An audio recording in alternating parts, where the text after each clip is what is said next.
Ülke değiştiriyoruz. Nereye gidiyoruz? Kosova'ya gidiyoruz. Priştine'ye gidiyoruz. Haydi. Otobüs burada bir anda durdu. Burası mıdır son durak? Evet dedi. Ne yapacağım ben? Merkeze gideceğim. Buradan devam et dedi. Orada 5 dakikada bir otobüs var. Şimdi bulalım hadi merkeze nasıl gideceğiz? Bu arada umuyorum kredi kartı geçiyordur. Çünkü hiç nakitim yok elbette ki. Daha yeni indim ülkeye malum. Neredeyim acaba? Çok seyahat edince böyle bir rahatlık oluyor tabii. Hiçbir şeye bakmıyorsun. Aman otobüsle bir gideyim de oraya gidince bakarız falan. Bir de güvenli ülkelerde tabii. Saat de erken falan. Siz ilk defa çıkacaksanız yurt dışına mesela böyle şeyler yapmayın tabii ki. Yani bakın nerede iniyorsunuz, nerede biniyorsunuz falan. Ben bu hali sevdiğim için böyleyim. Ay Allah'ım ya, şu bavulla yürümek korkunç bir şeymiş arkadaş. Bu ne ya? Durağı buldum. Şurası gözüküyor. Bir de para işini çözersek şahane olacak. Bu otobüslerde kart, yani kredi kartı geçme ihtimali yok. Beklemeyeceğim hiç.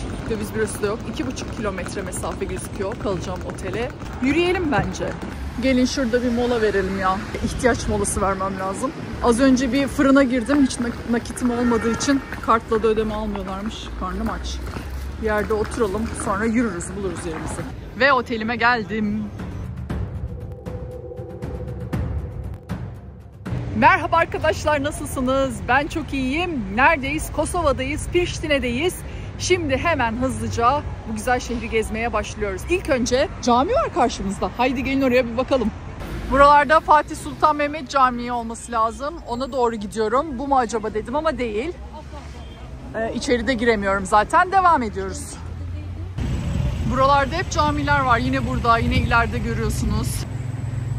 Neymiş? Yaşarpaşa Camii'ymiş bu. 1250. Kosova Sırbistan'dan tek taraflı olarak ayrılıyor 2008 yılında. Bağımsızlığını ilan ediyor.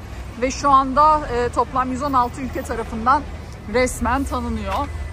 Camimize geldik. Burada da bir saat kulesi var. Bu arada Priştine Kosova'nın başkenti. Kosova'nın nüfusu yaklaşık 1,5 milyon kadar. Arnavutça ve Sırpça konuşuluyor burada dil olarak.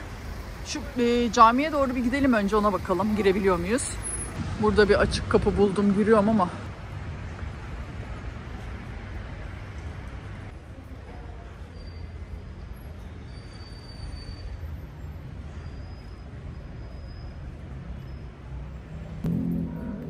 Caminin avlusunda kafe var. Bu çok alışık olduğumuz bir görüntü değil Türkiye'de. Hoşuma gitti. Belki ben yanılıyorumdur. Ama hiç görmedim. Camiden çıkalım, devam edelim. Trafik oldukça yoğun. Şu an saat 4:30. Şöyle bir ana cadde gürültüsünden ayrılalım. Ara sokaklara dalalım. Buralarda bir etnografya müzesi varmış. Bu arada Kosova'nın %90'ından fazlası Arnavut. Ondan sonra da Boşnaklar, Sırplar ve Türkler geliyor böyle %1'er 2'şer oranlarla. Burada pazar var ileride. Şeyle ilgili de bilgi vereyim, trafikle ilgili. Makedonya'da da burada da oldukça kibar insanlar. Yayaya saygı var. Yaya geçidinde muhakkak duruyor araçlar. Trafik yoğun da olsa gelişmişliği görüyorsunuz o anlamda. Mesela kornaya da hiç basmıyorlar. Hiç rahatsız etmiyorlar. Yani ben yürürken fark etmiyorum bazen. Hiç böyle yani hani bir hızlan falan deme yok yani onlarda. Müze buradaymış. Ama 4:30'da kapanmış. O yüzden devam ediyoruz.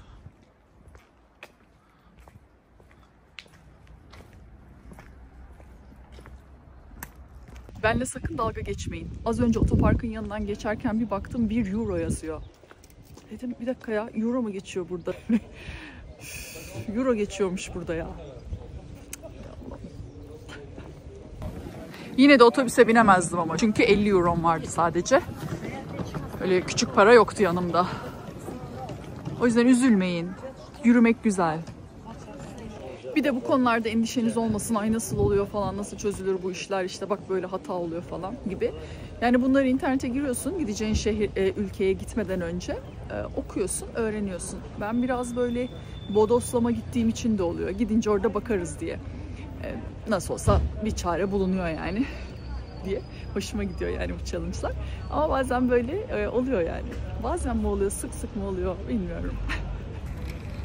Bu Anıt da 1960'larda bir Yugoslav mimar tarafından tasarlanmış. Yugoslavya'da yaşayan farklı dinlere mensup insanların birliğini ifade ediyormuş.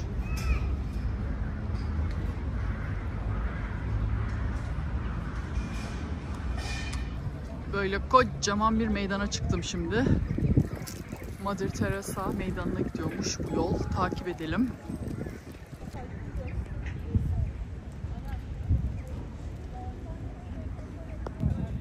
Bir yerde de oturup bir şeyler yiyelim mi artık?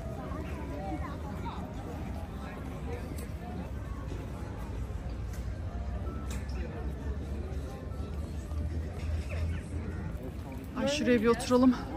Nerede ne yenir bir bakalım. Balkanlara gelince köfte yemeden, börek yemeden, triliçe yemeden gitmek olmaz. O yüzden şimdi birazdan köfte yiyeceğiz. Ama önce şu kütüphaneye bir girmek istiyorum. İlgimi çekti. Çok şirin gözüküyordu dışarıdan.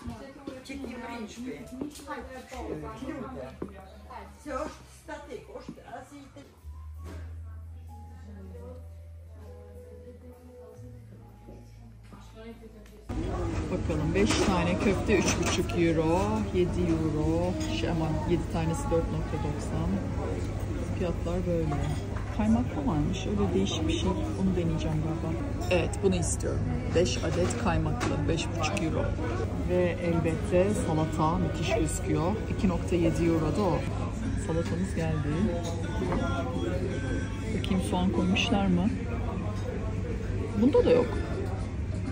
Neye göre koyuyorlar bilmiyorum. Yine soğansız, bakalım tadına.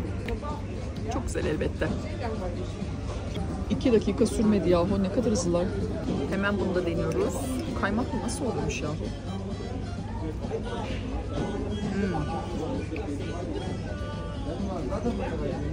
Ay çok başarılı. Oh, yemeğimizi yedik, doyduk. Beynimize kan gitti. Tatlış kafeler var etrafta. Işıklanınca da ayrı bir güzel oldu. Burası daha da bir yeşillendi falan. Şirinmiş bu cadde. Araç da geçmiyor. Sakin de. Oh. Caddenin sonu yine böyle kocaman bir meydana çıktı. Ve ezan sesi. Ağaçlar beni deli ediyor ya. Ha, çok güzeller. Karşımızda yine güzel bir yapı var. Oraya doğru yürüyelim hadi. Galiba katedral o. Bakalım.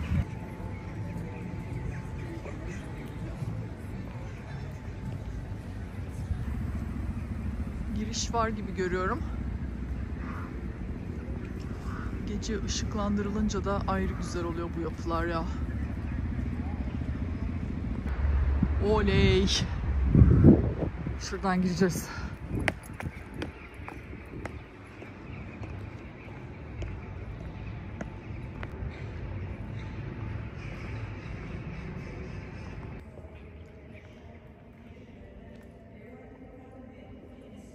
Mother Teresa Katedrali burası. Ne kadar sade.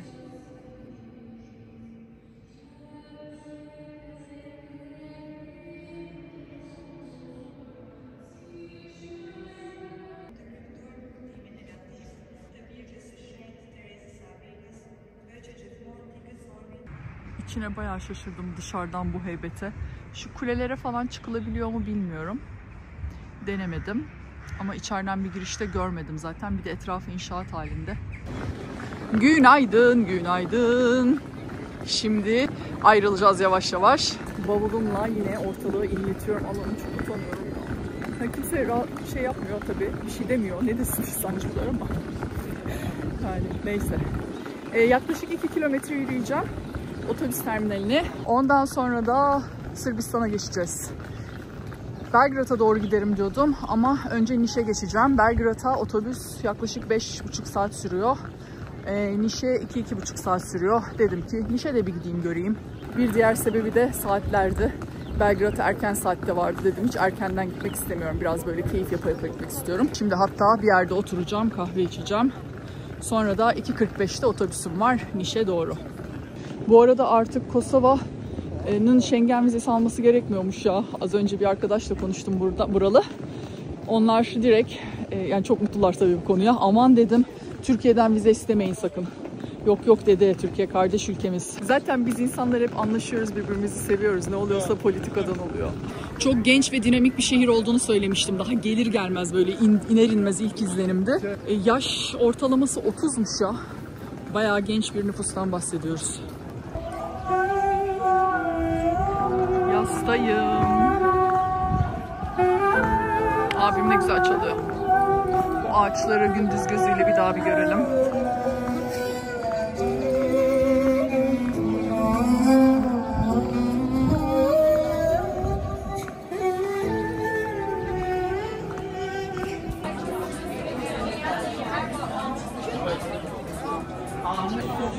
Tatlı söyleyelim hadi. Fiyatları görüyorsunuz. 2 euro, 3 euro civarı. Trileçe baktım ama burada trileçe göremedim. Aa, varmış. 2 euro. Ay ne alsam acaba? Sufle. Ama yani 2 dakikada geldiği için hazır. Neyse güzel. Canım çikolata istiyor. Tekrar yürümeye başladık otobüs durağına doğru. Bir yarım saate oradayım. Sonra da gidiyoruz arkadaşlar. Nereye? Niš'e, Sırbistan'a geçiyoruz dediğim gibi. Bakalım Sırbistan'ı beğenecek miyiz? Katedralin yanından geçerek yürüyorum. Gündüz gözüyle de bir görelim.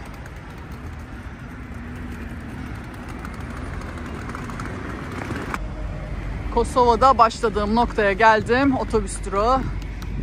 Priştine için şöyle söyleyebilirim. Bir tam gün bir gece yeterli. Minimumları söylüyorum. Makedonya için bir gün Üsküp ve bir gece ve bir gün ve bir gece yine minimum Ohri gibi düşünebilirsiniz. Daha fazla zamanda ayırabilirsiniz tercih ama bunlar minimum. Ve araba kiralayıp bu ülkeleri yine teşekkürler, thank you, gezebilirsiniz. Yani araba kiralayarak bütün bu ülkeleri. Benim bir önceki Balkan seyahatimde 4 ülkeye gezmiştim. Araba kiralayarak gezmiştim mesela. Bu sefer böyle yapmak istedim. Özel bir sebebi yok.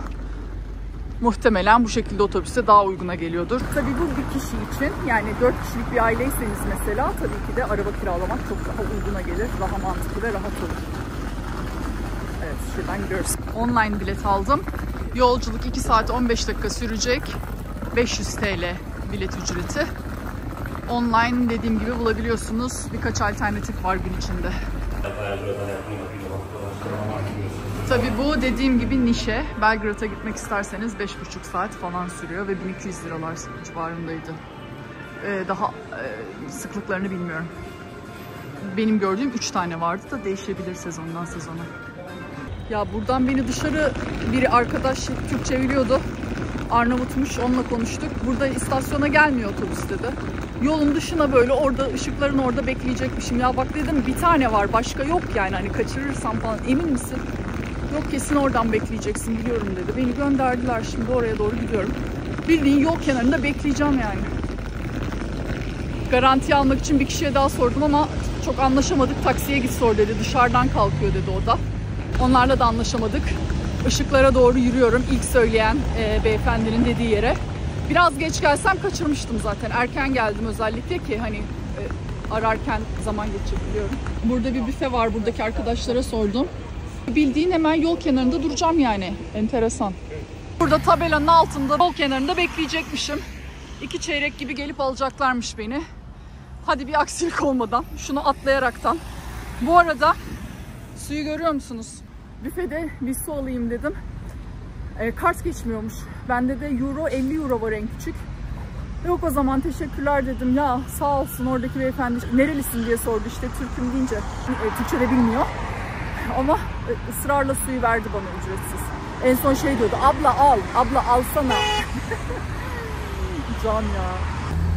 Bu arada şurada da duran otobüs var mesela. Şuraya da bir tane otobüs gidiyor. Gelen geçen bütün otobüsleri kesiyorum. Of ya. Pasaporta Kosova mühürü basılırsa Sırbistan almıyormuş. Aklınızda bulunsun. Ben Üsküp'ten buraya gelirken pasaport kontrolü falan yapıldı ama herhangi bir şey basıldı mı kontrol etmemiştim. O terminaldeki beyefendi söyledi. Basıldı mı diye kontrol etti pasaportum falan. Neyse ki bir şey yok. Bence buraya gelecek ya. Israrla sordum bu yol mu diye. Evet dediler ama ne diyorsunuz? Buradaki insanların sayısı da artmaya başladı. Kimler burası diyor, kimler burası diyor. Sağ mı, sol mu? Vallahi geldi otobüs beklerken burası.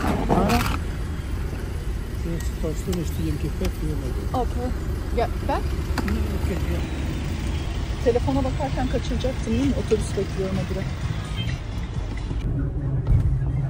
Hadi hayırlı yolculuklar. Bomba bir şey oldu. Buradan geçiş yapamıyormuşum. Beni indirdiler otobüsten. Geri gönderiyorlar. Kimse uyarmadı abi. Benim ta Priştine'ye geri dönüyorum şimdi Kosova'ya. Oradan Üsküp'e geçmem gerekiyormuş. Üsküp'ten bir daha gitmem gerekiyormuş. Ve otobüs yok, hiçbir şey yok buradan. Otostop, yani araç. Şaka gibi. Ve taksiye bindim. Eğer beni Üsküp'e götürürlerse 120 euroya götürüyordu taksi. Priştine'ye götürüyor şu anda 40 euroya. 40 euro vereceğim. Priştine'ye gidip otobüs. Otogara. Oradan da bir daha Üsküp'e gidip bilmiyorum, bakacağız. İstasyona geldim, şu anda Priştine'dayım. Bir saat sonra otobüs var. Bir gidelim oraya, bakacağım ya. Ama Niş'e geçemem yani. Otobüs saati geldi. Otobüse gittim. Sonra geri döndüm. Niye biliyor musunuz? Bavulu unutmuşum ya kafede. Yani yoruldum bugün tabii. Oradan oraya, oradan oraya. Otobüsüm burada. Üsküp'e gidince saat 8 olacak. Orada kalacağım büyük ihtimalle. Daha ayarlamadım. Gidince bakacağım. Şimdi harita üzerinden bakarsak aşağıda Makedonya, üstte Kosova, sonra Sırbistan var. Ben nasıl planladım? Önce Makedonya'ya gider, oradan Kosova'ya geçer, oradan Sırbistan'a geçerim diye. Ama Kosova'dan Sırbistan'a geçiş yokmuş. O yüzden ne olacak? Ortadan aşağı başladığım yere geri döneceğim. Oradan bir daha yukarı çıkacağım. Ve Üsküp'e gittikten sonra Belgrad'a gidişim 7 saatlik bir yolculuk. Ve bu bana neye mal oldu? Bu akşam otel ayarlamıştım Niş'te. O yandı, yaklaşık 1000 lira. O gitti. 2000 lira ekstra taksi ücreti ödedim sınırdan buraya gelmek için. Ekstra 9 euro bir daha ödedim otobüsle Üsküp'e geri dönmek için.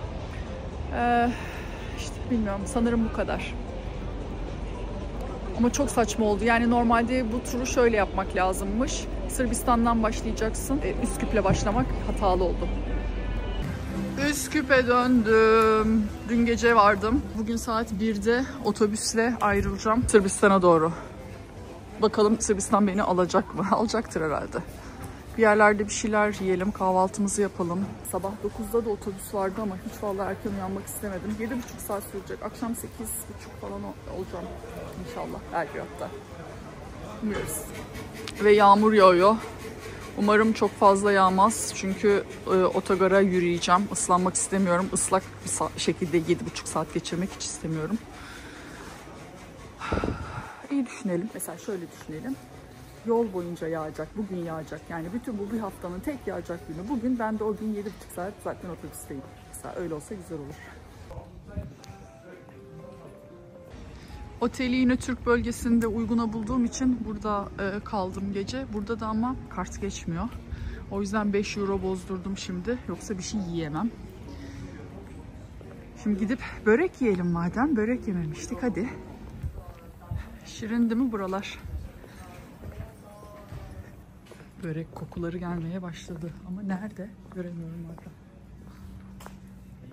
Kokuyu takip ediyorum. Buldum. Bakın bunlar dinar.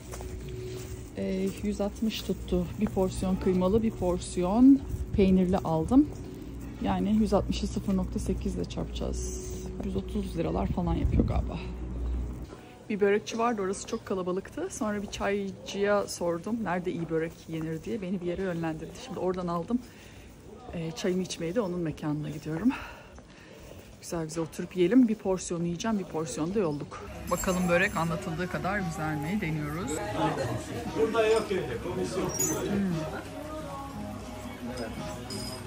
Çok iyi. Koydum abla bak Arnavut bak. Bak portakal bak abla vitamin. Vallahi harika. Vallahi buyurun abla. Vallahi bir şey söyleyeyim mi? Ben buraya geldiğimde sabah erkendi. Burada kimse yoktu. Bu abi yoldan bütün turistlerin nasıl bir enerjidir bu ya? Enerji İçerisi baba, full şu anda. Allah verecek bana. Arnavut hem Türkiye çok kardeş. Evet çok teşekkür ederiz. Sağ olun. Çok keyifli yeriniz. Elhamdülillah. Böyle karşılıklı çekiyoruz. Yağmur iyice arttı, şu şemsiyelerden birini çalsam mı, ne yapsam? Su yok bizde. Ha. Yalan ver, vallahi su yok. Aa, iyi o zaman yağması. İyi. Şimdi Sırbistan'a gitmek için Üsküp tren istasyonuna geldim. Yağmur çok yağdığı için taksi tuttum. Taksi için de kredi kartı birçoğunda geçmiyor. Böyle yolda 4-5 tane taksi çevirdikten sonra hepsi 300 dinar fiyat çekti ve kart geçmiyor dedi. Sonra bir tane bir abi, Allah'ım o kadar, Allah onun yolunu açık etsin, o kadar tatlıydı ki. Türkçe bilmiyordu, böyle kağıtla gösterdi, 150 dinarı parayla gösterdi yani. Benim de cebimde 140 dinar vardı sadece. Gösterdim böyle, olur mu diye. Olur dedi. Aldı beni getirdi. Kapıya kadar bıraktı. Dedim Türkçe, bir ara Türkçe hani nerede diye sordu. Türkçe biliyor musunuz? Ekmek için dedi. Sadece o kadar biliyormuş. Cebimden 147 dinar çıkınca onun hepsini verdim kendisine. 300 nere, 150 dinar nere, yani hepsi farklı fiyat çekiyor. Son kuruşuna kadar paramı da harcadım. Artık şimdi otobüsle gitme zamanı. 7,5 saatlik yolculuğumuz başlıyor. Online bilet alınca 50 dinar burada tekrar vermek gerekiyormuş. İstasyon hizmet bedeli, bilet veriyorlar. Onu kartla ödeyebildim. Bence bu videoyu burada sonlandıralım. Bir sonraki videoda görüşelim arkadaşlar. İnşallah Belgrad'dan bir sonraki video gelecek. Hepinize sevgilerimi gönderiyorum. Kendinize çok iyi bakınız. Abone olmayı, beğenmeyi unutmayınız. Yorumlarda görüşürüz. Bye bye.